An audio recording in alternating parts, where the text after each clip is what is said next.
దుర్యోధనుడు తన సేనలో ఉన్న యోధుల శక్తిని వివరించిన తరువాత ఇప్పుడు పాండవ సైన్యం కంటే తన సైన్యం ఎంత బలమైనదో భీష్ముడితో చెబుతున్నాడు. అపర్యాప్తం తదస్మాకం బలం భీష్మాభిరక్షితం, పర్యాప్తం త్విదమేతేషాం బలం భీమాభిరక్షితం.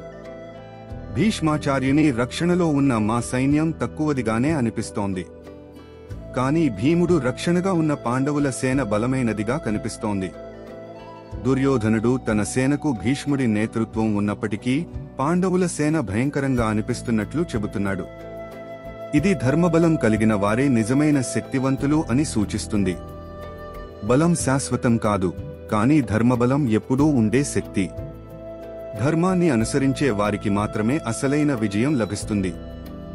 ఈ శ్లోకం మీకు ఉపయోగకరంగా అనిపించిందా?